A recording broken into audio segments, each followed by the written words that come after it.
आज इस वीडियो में दूध का दूध और पानी का पानी होने वाला है। 30 से 35 हज़ार के बीच में आपको दोनों मोटरसाइकिल की डाउन पेमेंट पड़ने वाली है।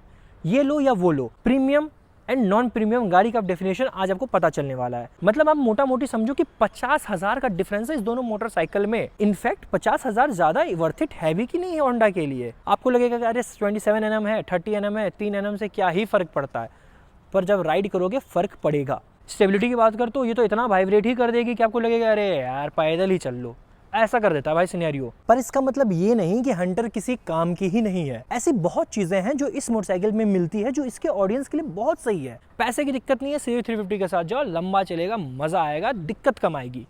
पैसे की दिक्कत है, बहुत मेहनत से पैसे जोड़े हैं तो हंटर ले लो भाई साहब।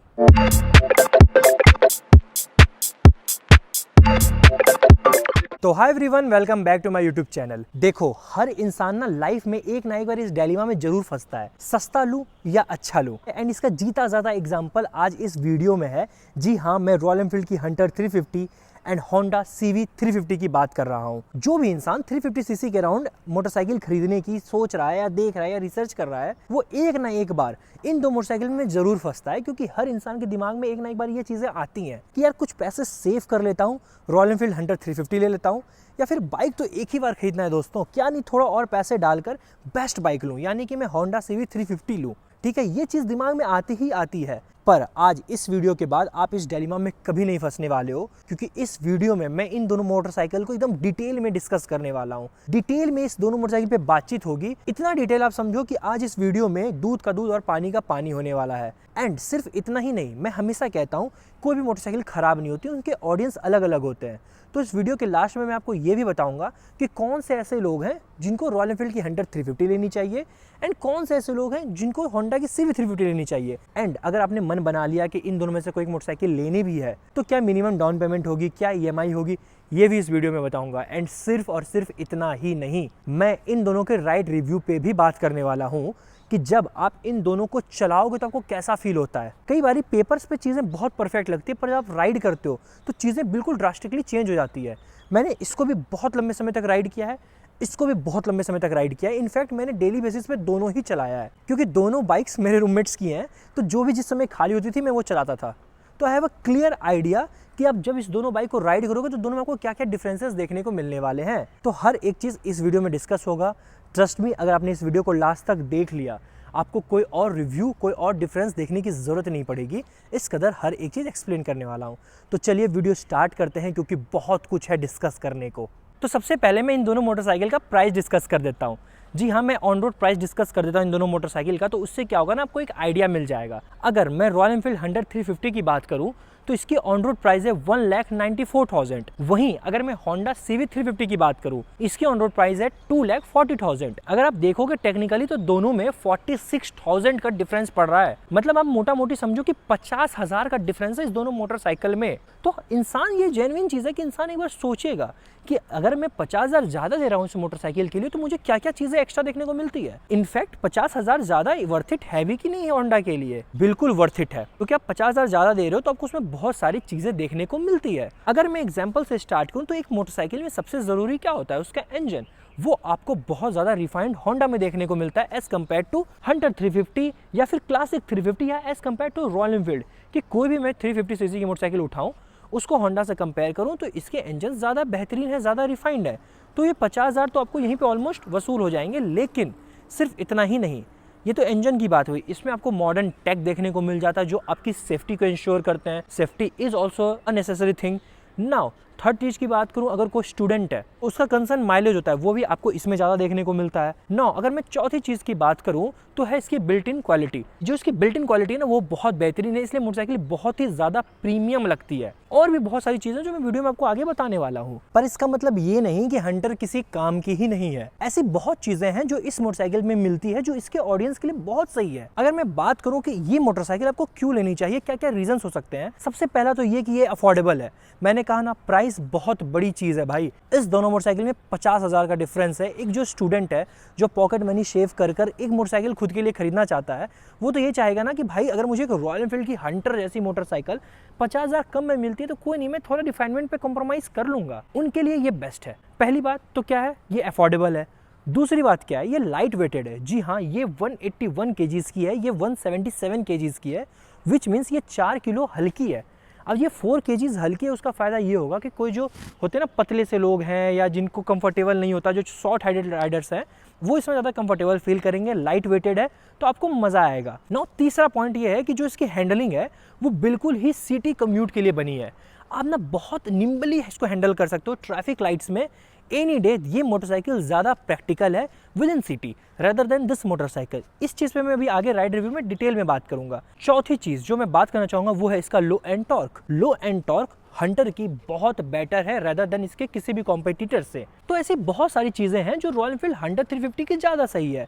जो इनकी ऑडियंस है उनके लिए बहुत सही चीज़ें होंगी वो। तो चलो, ये तो हो गई प्राइस के अराउंड बातचीत कि किस प्राइस में आपको क्या चीज़ें देखने को मिलती है मोटरसाइकिल में, विच मीन्स कि 2 लाख के अराउंड हंटर आपको क्या क्या चीज़ें प्रोवाइड करती है, वेयर एज ऑलमोस्ट 2.5 लाख के अराउंड CV 350 आपको क्या क्या चीज़ें प्रोवाइड करती है। ठीक है, नाउ अगर मैं प्राइस से हटूं एंड इसके राइड रिव्यू पे बात करूं तो आपको मजा आने वाला है, क्योंकि वहां बहुत सारे ड्रास्टिक चेंजेस आपको देखने को मिलने वाले हैं। पर राइड रिव्यू जाने से पहले बहुत ऐसे भी लोग होते हैं जो पहली बार मेरा वीडियो देखते हैं, उनके लिए ना मैं स्पेसिफिकेशंस बता देता हूं। एज सच कुछ खास स्पेसिफिकेशन में डिफरेंस नहीं है इन दोनों मोटरसाइकिल के। Engine same, power delivery almost same. हाँ, इस मोटरसाइकिल का टॉर्क ज़्यादा है, इसमें आपको 27 Nm का टॉर्क देखने को मिलता है हंटर में, वहीं आपको CV 350 में 30 Nm का टॉर्क देखने को मिल जाता है। टॉर्क इन दोनों में ज़्यादा है। 5 स्पीड गियरबॉक्स आते हैं, ये एयर/ऑयल कूल के साथ आती है, ये एयर कूल्ड के साथ आती है।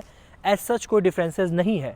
वेट में डिफरेंसेस है, हंटर हमारी थोड़ी लाइट वेटेड है। हाँ, एक डिफरेंस है जो आपको बहुत ज़्यादा फील होने वाला है दोनों की टॉप स्पीड में। CV 350 की जो टॉप स्पीड है वो है 150 km/h, वहीं हंटर की जो टॉप स्पीड है वो है 130 km/h। पर ट्रस्ट में आप हंटर को उतना भी लेकर नहीं जा पाओगे, बहुत ज़्यादा इशू आते हैं। वो क्या क्या आते हैं मैं आपको बताता हूँ। उसमें सबसे बड़ा मेजर इशू तो वाइब्रेशन ही है, इस पर अभी इन डेप्थ हम बात करने वाले हैं। तो एक टॉप स्पीड में बहुत ज़्यादा दोनों में डिफरेंसेस है, एक टॉर्क में डिफरेंसेस है। अदरवाइज दोनों की स्पेसिफिकेशंस ऑलमोस्ट सेम है, एक जैसी ही है। नाउ डिफरेंस क्या है फिर, वो है इसके क्वालिटी पे। प्रीमियम एंड नॉन प्रीमियम गाड़ी का डेफिनेशन आज आपको पता चलने वाला है। तो चलिए, ये तो हो गई इसके स्पेसिफिकेशंस की बातचीत। अब इसके राइड रिव्यू पे बात करते हैं, जो सबसे इंपॉर्टेंट पार्ट होने वाला है। क्योंकि ऑन पेपर्स कितने भी स्पेसिफिकेशन हो, ऑन पेपर्स दोनों ऑलमोस्ट सेम लगे, आपको लगेगा कि अरे 27 Nm है, 30 Nm है, 3 Nm से क्या ही फ़र्क पड़ता है।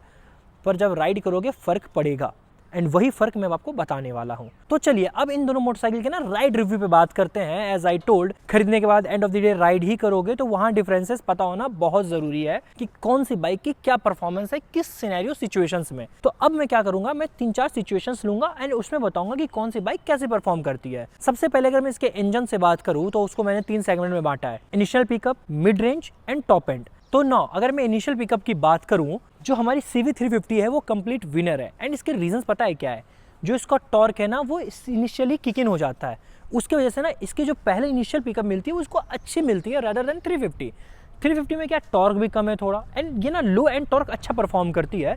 इस वजह से ना इनिशियल पिकअप में हमारी CV 350 अच्छा परफॉर्म कर रही है।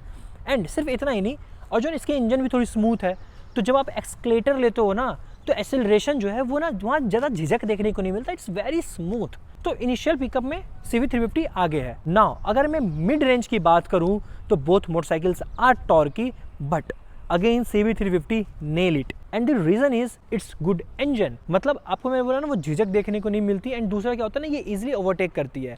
वहीं अगर मैं हंटर की बात करूँ तो वहाँ पे ना थोड़ा अंडर पावर्ड फील करते हो, आपको ऐसा लगता है कि नहीं यार थोड़ा सा ना पावर कम पड़ रहा है मुझे, वरना मैं ओवरटेक कर सकता था। तो ये चीज़ें आपको देखने को मिलेंगी।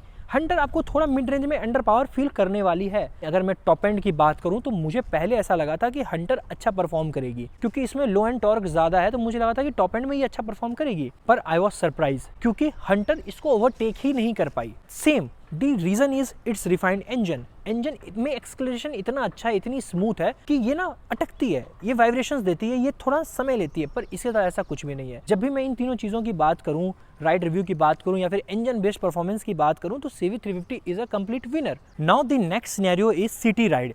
अगर मैं सिटी राइड में कंपेयर करूं इन दोनों मोटरसाइकिल को, तो वहां पर हमारी हंटर 350 इज कंप्लीट विनर। देखो इसके बहुत रीजंस है। सबसे पहला ये लाइट वेटेड है, तो विद इन सिटी ये आपकी फेवरेट होने वाली है, क्योंकि आप बहुत इजीली ओवरटेक कर सकते हो, मैन्यूवर कर सकते हो, वो चीज़ें आपको इसमें देखने को नहीं मिलती। It's a practically bigger motorcycle than this, तो इसको ना इसका टर्निंग रेडियस वगैरह ज़्यादा है। हंटर में ये चीज़ें नहीं है, ये तुरंत कटेगी, आपको मतलब आप ये समझो अगर आप सिटी में राइड कर रहे हो तो हंटर आपकी फेवरेट होने वाली है। नाउ अगर मैं नेक्स्ट सिनेरियो की बात करूँ हाईवे राइड्स की, वहाँ पर आपकी CV350 is a complete winner. ऐसा इसलिए भी क्यों, क्योंकि इसके इंजन ज़्यादा रिफाइंड है, स्टेबिलिटी आपको ज़्यादा देखने को मिलती है, जो उसका फ्रंट सस्पेंशन है ना वो काफ़ी सॉफ्टर साइड पे है, तो आपको हाईवेज में राइड करने में मज़ा आने वाला है। तो हाईवे पर आराम से ये विनर है। वहीं अगर मैं हंटर की बात करूं, हाईवे पे ना 110% आपको ये अंडर पावर फील होने वाली है। कहने को तो 130 इसकी टॉप स्पीड है, पर ऐसा कुछ है नहीं, आप लेके नहीं जा पाओगे ना भाई साहब, इतनी ज़्यादा वाइब्रेशन है कि आप परेशान हो जाओगे। वही चीज़ आपको CV350 में उतनी वाइब्रेशन देखने को मिलती नहीं है, वाइब्रेशन ना के बराबर मिलती है। इसमें क्या है, मिरर्स वाइब्रेट करने लगेंगे, हैंडल्स वाइब्रेट करने लगेंगे, आप 100 के बाद ना परेशान हो जाओगे यार कि कैसे लेके जाऊँ आगे। ऐसा बिल्कुल भी आपको CV350 में देखने को नहीं मिलेगा। ये आप आराम से 125-30 तक को मैं लेके गया हूँ और उतनी ज़्यादा वाइब्रेशन नहीं थी पर ज़्यादा नहीं थी। ये तो क्या ही बोलूँ मैं, 100 से जैसे पार करता हूँ, 100 टपता हूँ, दिक्कत पे दिक्कत देने लग जाती है। तो सिटी राइड की बात करूँ, Hunter is going to be your city favourite. Highway rides की बात करूँ, लॉन्ग राइड्स की बात करूँ, it's going to B CV350। ये तो हो गई हाईवे और सिटी राइड की बात। अगर मैं स्मूथनेस की बात करूं या फिर कंफर्ट की बात करूं, सिंपल सी बात है, आपको एक चीज़ डिसाइड करनी पड़ेगी। देखो दोनों अपने जगह कंफर्टेबल है। अगर आप सिटी राइड में कर रहे हो कम्यूट, विद इन ऑफिस जा रहे हो, विद इन सिटी कम्यूट कर रहे हो, it's going to be very comfortable for you. तुरंत ओवरटेक कर रहे हो, ट्रैफिक्स में आपको दिक्कत नहीं हो रही, आपको कोई भी ज़्यादा दिक्कत देखने को नहीं मिलेगी। सिटीज़ में आपको सबसे ज़्यादा कंफर्टेबल होगी हंटर 350। वहीं अगर मैं हाईवेज की बात करूँ, CV350 is going to be your first choice. क्यों, मैंने आपको बताया, रिफाइंड इंजन, फर्स्ट सस्पेंशन काफ़ी स्मूथ है, इसकी सस्पेंशन थोड़ी स्टिफ साइड पर है तो आपको दिक्कत देती है हाईवेज पर, इसके साथ ऐसा कुछ नहीं होने वाला। तो आप चूज़ करो कि अगर आपको ज़्यादा सारा काम क्या, देखो ऐसा नहीं है कि आप रोज़ हाईवे पे जाते हो, अगर हाँ ऐसा है कि once in a while highways पर या लॉन्ग टूर्स करता हूँ, गो फॉर विद हंटर, ठीक है, क्योंकि विद इन सिटी अगर आपका काम ज़्यादा है, ये ज़्यादा कंफर्टेबल आपको कराएगी फील। वहीं अगर आपका लॉन्ग राइड ज़्यादा होते हैं, आप विद इन सिटीज़ कम्यूट करते हो, हाईवेज पे ज़्यादा आना जाना है, go with CV350 because of its stability. Highways पर स्टेबिलिटी बहुत इंपॉर्टेंट है, वो आपको होंडा ही दे पाएगी। हंटर वहाँ पे तो दिक्कत दे देगी भाई साहब। स्टेबिलिटी की बात कर तो ये तो इतना वाइब्रेट ही कर देगी कि आपको लगेगा अरे यार पैदल ही चल लो, ऐसा कर देता है भाई सिनेरियो। हाईवेज पर नेवर ट्रस्ट हंटर, सिटी में Hunter is city favourite best. Now the next scenario is, अगर मैं टेक और सेफ्टी पे बात करूँ, again CV350 is a clear winner. क्यों, इसमें आपको ज़्यादा टेक, मॉडर्न टेक्स देखने को मिल जाते हैं जो आपकी सेफ्टी इंश्योर करेंगे। वहीं हंटर में उतने आपको टैक्स देखने को नहीं मिलते हैं, एंड ये जेन्युइन चीज़ भी है भाई, 50,000 कम भी तो दे रहे हो। एक ये भी पॉइंट ऑफ व्यू हो सकता है कि मैं 50,000 ज़्यादा इस मोटरसाइकिल के दे रहा हूँ, क्यों, रिफाइंड इंजन, टेक वगैरह के लिए अगर मैं थोड़ा इन चीज़ों पर कॉम्प्रोमाइज़ कर लूँ तो मैं हंटर भी चला सकता हूँ। पर अगर आप स्टूडेंट हो तो आप ये पॉइंट ऑफ व्यू रख सकते हो, but you are a professional, आपको भी पता है कि 6 साल 7 साल 8 साल में आप एक बार मोटरसाइकिल खरीदते हो, उसको 6-8 साल चलाते हो, देन गो विथ CV350 ना यार। पैसे की दिक्कत नहीं है, CV350 के साथ जाओ, लंबा चलेगा, मज़ा आएगा, दिक्कत कम आएगी। पैसे की दिक्कत है, बहुत मेहनत से पैसे जोड़े हैं तो हंटर ले लो भाई साहब। वहीं मैं ब्रेक्स की बात करूँ, बोथ आर एक्सेलेंट, गुड भी नहीं एक्सेलेंट, दोनों के ब्रेक्स बहुत बेहतरीन है, मुझे ब्रेक्स में दोनों के कोई दिक्कत नहीं है। सस्पेंशन की बात करूँ, होंडा CV350 की सस्पेंशन थोड़ी सॉफ्टर साइड पर है, हंटर की स्टिफ है, सॉफ्टर है, इस वजह से हाईवेज पे मज़ा आता है, स्टेबिलिटी प्रोवाइड होती है, स्टिफ है, सिटी में अच्छे से कम्यूट कर सकते हो, एंड हाईवेज पे दिक्कत होती है, ज़्यादा पॉटहोल्स में दिक्कत होने वाली है, simple as that. Seat height की बात करूँ, दोनों का ऑलमोस्ट सेम है, ऑलमोस्ट क्या सेम ही है, 800 mm की सीट में देखने को मिलती है। ग्राउंड क्लियरेंस की बात करूँ, 150 है हंटर की, 165 है CV350 की। तो CV350 की ग्राउंड क्लियरेंस ज़्यादा बेहतरीन है, एंड हैरानी की बात यह है कि ये हाईवेज पर अच्छा परफॉर्म करती है। विद इन सिटी आपको ब्रेकर ज़्यादा देखने को मिलते हैं, तो हंटर की अच्छी होनी चाहिए थी, पर इंडिया में 150 mm की ग्राउंड क्लियरेंस बहुत बेहतरीन है, कहीं भी आपको दिक्कत तो नहीं होने वाली, I can guarantee you that, ठीक है। तो आई थिंक मैंने हर एक पैरामीटर पर आपसे बात कर ली, हर एक चीज़ आपको बता दिया। आई डोंट थिंक कि अब कोई भी मैंने पैरामीटर छोड़ा है, आप कहीं भी आप कंफ्यूज नहीं होगा कि ये लूँ कि वो लूँ, सब कुछ मैंने एज इट इज आपको बता दिया।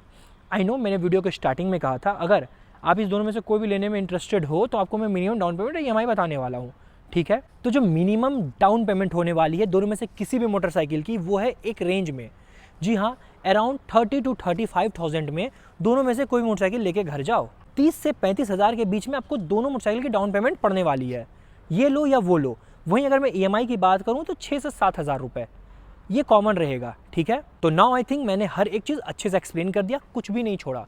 फिर भी कुछ रह जाए आप मुझे नीचे कमेंट सेक्शन में पूछें, मैं आपको उसका जवाब दे दूंगा। एंड आप मुझे कमेंट सेक्शन में बताओ कि आपका फेवरेट कौन सा है। अगर आपको मैं आज चॉइस दूं कि ठीक है आपको हंटर लेनी है या CV350 लेनी है, आप कौन सा लेना प्रीफर करोगे एंड क्यों, आपका क्या रीज़न होने वाला है, आप नीचे कमेंट सेक्शन में मुझे लिख के बताओ। तो अगर आप लोगों को इस तरह की वीडियोस अच्छी लगती हैं, do like share and subscribe to my YouTube channel. मिलते हैं अब अगली वीडियो में एक नई मोटरसाइकिल के साथ, तब तक के लिए राइड सेफ। घर से निकलना है, मोटरसाइकिल चलानी है तो हेलमेट ज़रूर पहनना है।